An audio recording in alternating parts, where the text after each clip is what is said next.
الحمد لله وحده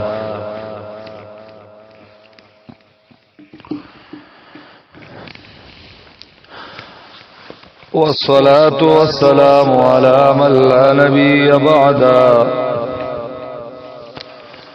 أما بعد وإملاء الخير خير من السكوت والسكوت خير من إملاء الشر. املاء الخير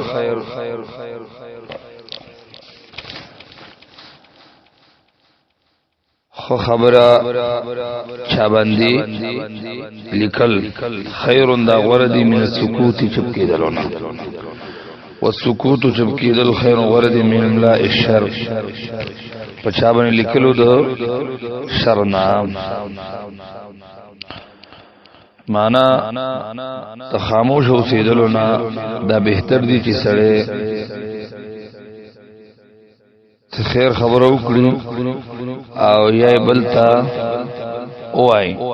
او هغه ولیکي په دې کې د وقت خرابول ناراضي او هم ثواب دې او دارنګي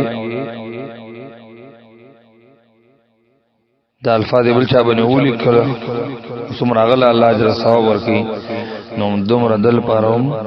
اجر او ثواب دا چې ورکول کی او که بد خبره چاته ویل او هغه باندې لیکل نو دینه چم کېدل چې بیا بهتر او غوړه دي.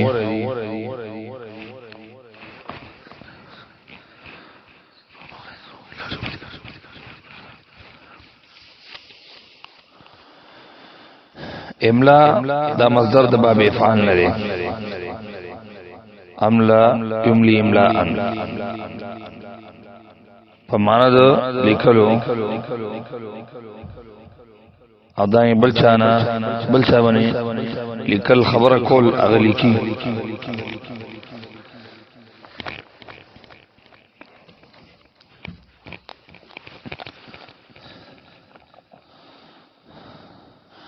او د دې مجرد د سمعا او د نصرا باب نشي استعمال شي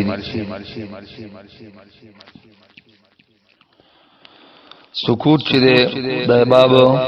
نصر نه راځي سکتا یسکوت سکتن او سکاتن او معنا له چپ کېدل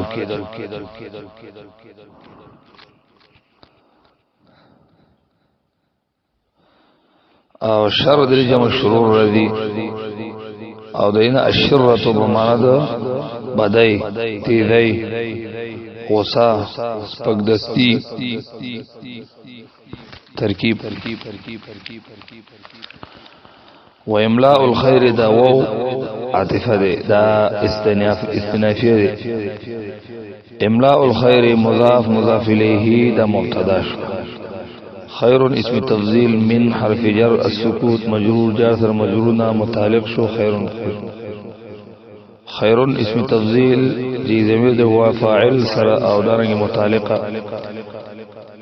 دا خبر د مبتدا خبرنا جمله اسمیه خبریه شو معطوف علیه و حرف عطف السکوت مبتدا خیر اسم تفضیل ضمیر ده هو فاعل من حرف جار املاء الشر املاء مضاف شر مضاف الیه مضاف مضاف الیه مجرور جار سر مجرور متعلق خیرون پوری خیرون اسم تفضیل سر فاعل سر متعلقه خبر د مبتدا سر خبرنا جمله اسمیه خبریه